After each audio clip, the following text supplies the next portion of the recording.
Welcome to the Friday Ebola edition of Anglican Unscripted. This is episode, 131, I think. You lose numbers. This is our third episode this week. I think we started in the 120s. We're going to end in the 130s. I'm Kevin Carlson. And I'm George Conger. And today's October 17th, 2014.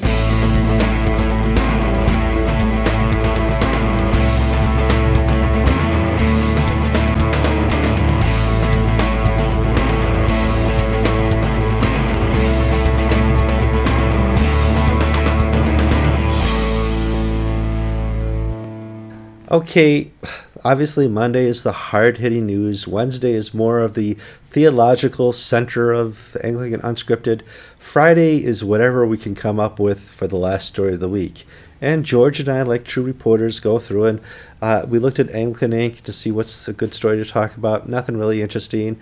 And we looked at New York Times. Whatever. But the big story in this country is Ebola. And you would think by the coverage of the news that we've had about 1,000, maybe 1,500 infections here with about 500 or 600 deaths. And the reality is that's not true at all. We've had one death, a couple infections. By the time this is on air Friday, maybe a couple more. But we've lost our perspective. And I can say that because I'm not a professor of history, but I've read history. And I remember what's the number one plague epidemic in the world so far has been the Black Plague that covered England. We've had HIV/AIDS. We've had the Spanish flu. And this isn't like that unless you're a news person. Well, let's talk a little bit about how the Africans feel about Ebola, George. Well, if you watch TV in the U.S., this is a medical story and it's a political story. You have these doctors who are reporters talking about how the virus is transmitted. You have political talking heads saying, oh, the president is doing a great job securing our borders, keeping us safe. Oh, he's doing a terrible job securing our borders, keeping us safe. And then you go and look at this story from an African perspective, and this is a religious story. See, in America, we accept the germ theory of illness. Most of West Africa does not. You've probably come across stories in the papers of healthcare workers and journalists going into the bush in Sierra Leone and Liberia and being murdered by villagers who are angry for whatever reason. The reasons are never given, but it's always having to do with Ebola. Well, the reasons are, if you look at the African press and the French press, which is pretty good coverage of Africa, is that most Africans see this as witchcraft, as a curse, as the god or the gods punishing them. And so this is a religiously oriented story from an African perspective, while religion has little or nothing to do with it from NBC, ABC, CBS perspective. Well, you have to look at the national media here in America, and why do they do this? Why do they put every plane crash as a 4 to 8 hour story each evening? Why do they pick one story and concentrate on it so hard? Stuff you probably didn't know. This week there was a typhoon in Japan. Now, if you watched any of the cable news or if you watched any of the nightly news, that wasn't mentioned. More people died in this typhoon than have died on American soil from Ebola. Where's our perspective? And it's hard to offer you a solution to this because this is a whole new news medium with the internet competing with cable news, competing with the blogosphere. And you're not going to get the art of science of journalism. Journalists aren't scientists. It's more of an art form. And then there's I need the most viewers possible. And George and I know this. We know how to put together a good title on an article to get more readers.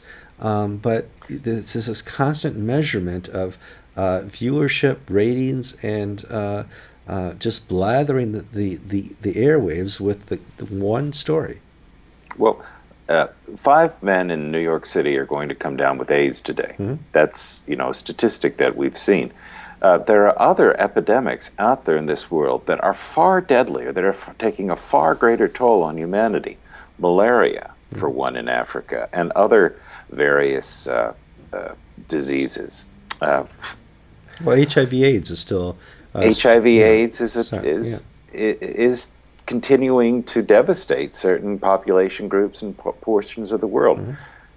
To focus so exclusively on Ebola, yes, it's sexy. Yes, it makes for good television. Yes, it seems like it's out of a science fiction movie. It's also bad journalism because it doesn't give context and balance.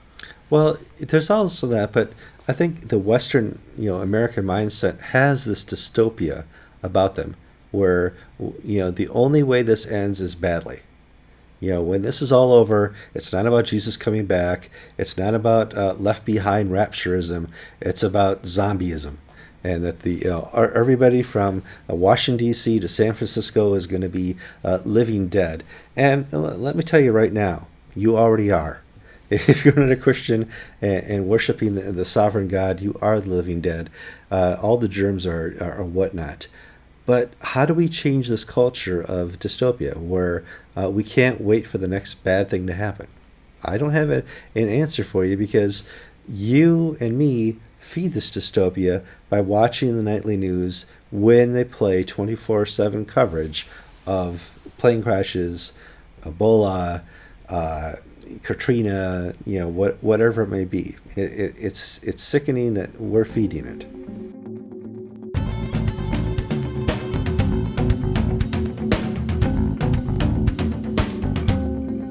Okay, we're going to go back in time for the last story on Friday, back to early spring and the Pilling Report.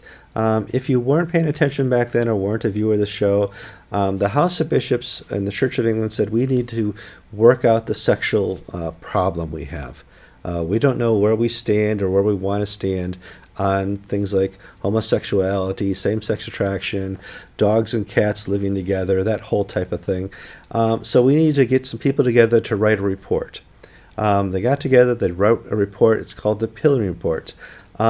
Both conservatives and liberals were not really happy with the Pilling Report because in the end it says we need to talk more.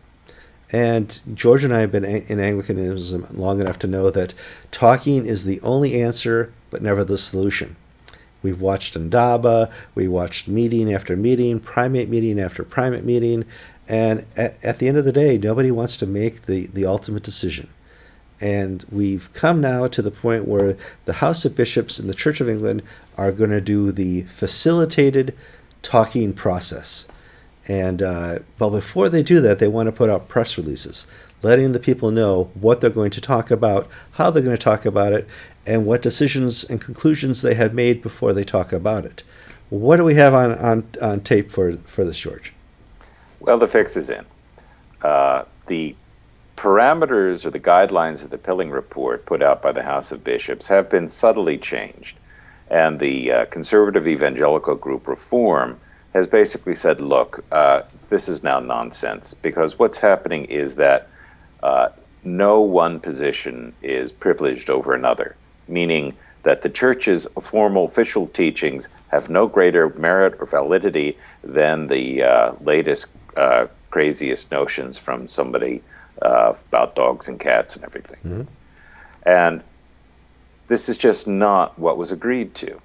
And then on a lower, more domestic level, we're seeing the Diocese of Oxford, for instance. The bishop put out an ad clericum letter to the clergy saying, here's how we're going to talk about in Oxford, and you guys can come to any conclusion you want, but here's what I think that we should do.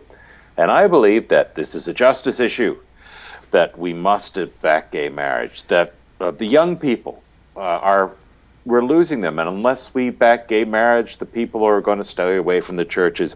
And we need to understand that the Bible is, quote, newly minted, unquote, in every generation, meaning there's no consistency of interpretation of Scripture. It means whatever we want it to mean. So this is like the Episcopal Church. Americanization of the Church of England. This is the Episcopal Church 20 years ago. What took England so long? Well, I don't know. Maybe they don't get cable TV over there or something. But, having lived through this, all my ordained ministry with the Episcopal Church, I just have such a jaundiced eye. When I see these people and the parameters being put out, it's what we've been through. It's a joke. It's hijacked. The fix is in. I have no confidence. I'd love to be surprised, but I have no confidence whatsoever in the process that's now unfolding in the Church of England that any sort of outcome is going to take place that is obedient to God.